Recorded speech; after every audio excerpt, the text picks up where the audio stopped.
কলকাতা ছাড়িয়ে এবার জেলাতেও মেট্রো ঘোষণা মুখ্যমন্ত্রীর। প্রথমে কাছাকাছি থাকা দুই শহরকে যুক্ত করা হবে। আসানসোল, দুর্গাপুর এবং শিলিগুড়ি, জলপাইগুড়ি যুক্ত হবে।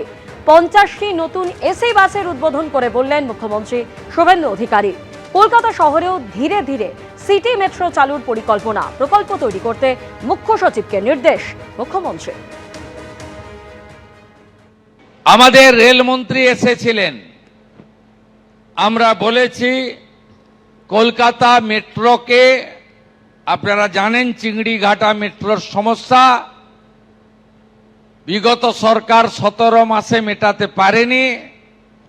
বর্তমান সরকার, ডবল ইঞ্জিন সরকার 17 দিনে মিটিয়ে দিয়েছে এবং কলকাতা মেট্রো জোকা থেকে এয়ারপোর্ট সংযুক্তিকরণের পথে অনেকটা এগিয়ে গেছে। সিটি মেট্রো আমরা ধীরে ধীরে চালু করব। আমি মাননীয় মুখ্য সচিবকে বলবো ওয়ার্ল্ড ব্যাংক বা এডিবিআই বা হাটকো এদের সাথে নিয়ে প্রজেক্ট রেডি করার ব্যবস্থা করতে। আমরা দুটো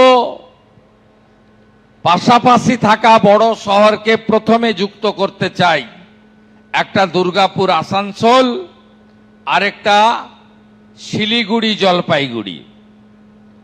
এর বাইরেও পশ্চিমবঙ্গ 17তম রাজ্য হিসেবে ওয়াটার মেট্রোতে যুক্ত হচ্ছে। 21শে জুলাইয়ের কমিশনের রিপোর্ট নিয়ে তোলপাড়ের মধ্যে খণ্ড বিখণ্ডভাবে তৃণমূলের 21শে জুলাই পালন 4 জায়গার ছবি আপনারা এই মুহূর্তে দেখতে পাচ্ছেন। বিড়লা তারামণ্ডলের সামনে ক্যাথিড্রাল রোডে কালীঘাট তৃণমূলের সমাবেশ, অন্যদিকে মেয়র রোডে গান্ধী মূর্তির পাদদেশে সমাবেশ ঋতব্রত তৃণমূলের। দিল্লিতে রাজঘাটে শহীদ দিবস পালন তৃণমূল থেকে এনসিপিআইতে যাওয়া সাংসদদের, আর অন্যদিকে শহীদ মিনারে সমাবেশ করল কংগ্রেসও।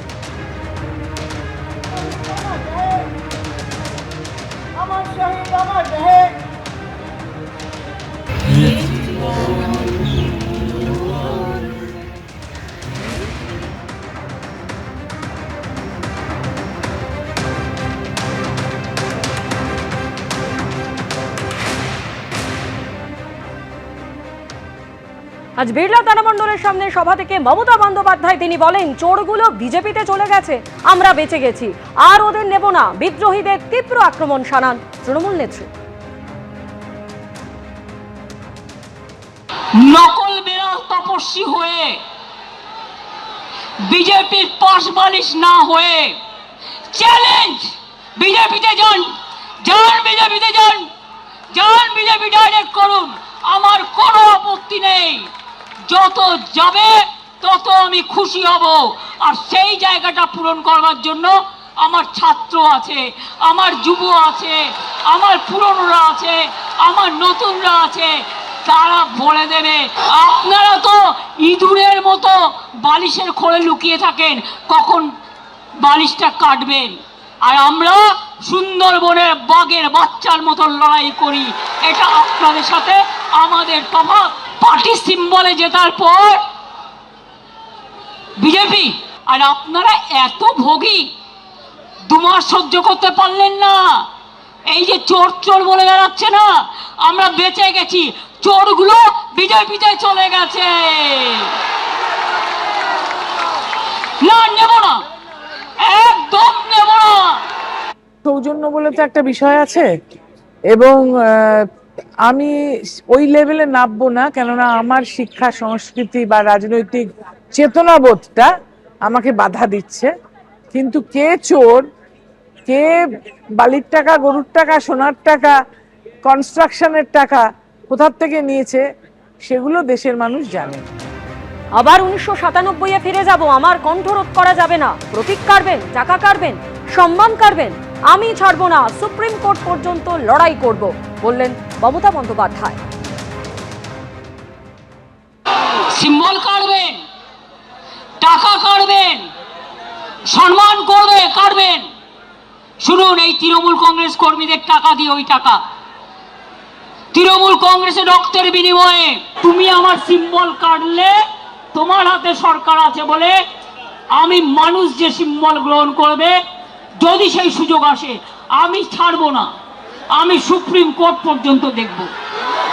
কিন্তু অনেক রক্তের বিনিময়, আর আমি ফাউন্ডার প্রেসিডেন্ট, আমাদের সিম্বল কাটতে পারে না এই নত। গাইড জোড়া করছে যেভাবে গাইড জোড়া ভোট করেছে। আর যদি কারো, তোমাদেরও মনে রাখবে, তোমাদের সবটা কেড়ে নেব, সবটা কেড়ে নেব, সবটা কেড়ে নেব। মানুষ যেটা গ্রহণ করে হৃদয় থেকে, সেটাই দলের প্রতীক হয়, সেটাই দলের সম্পদ হয়, সেটাই দলের ঐতিহ্য হয়, সেটাই দলের ইতিহাস হয়। সিম্বল নিতে যদি যেতে হয় এ অবধি, মানে সুপ্রিম কোর্ট অবধি, তার মানে কি? তাহলে আপনি কনফিডেন্ট নন, কারণ বেআইনিভাবে তো কনফিডেন্ট হওয়া যায় না। মগের মুলুকে যারা শাসন করেন তারা আইন কানুনের তোয়াক্কা করেন না। আমরা বলেছি তো 22 তারিখ এনডব্লিউসি হওয়ার পর 23 তারিখই সব লিখে জানিয়েছিলাম। এখনও যা, আমি এর মধ্যে দিল্লি ছিলাম আপনারা জানেন, যা কাজকর্ম করার করে এসেছি, করে এরপরে আমরা টাইম মতো পাঠিয়ে দেবো। তার মতো পাঠিয়ে দেওয়ার পর নির্বাচন কমিশন সিদ্ধান্ত নেবেন। আমরা নির্বাচন কমিশনের ওপর আস্থাশীল, আমরা শুরুতেই নেগেটিভ ভাবছি না যে সুপ্রিম কোর্ট অবধি যেতে হবে। উনি সুপ্রিম কোর্টে যদি না হয়, আন্তর্জাতিক আদালতেও যদি যাওয়ার সুযোগ থাকে সেটাও যেতে পারেন, কোনো সমস্যা নেই। এবিপি আনন্দ, এগিয়ে থাকে, এগিয়ে রাখে।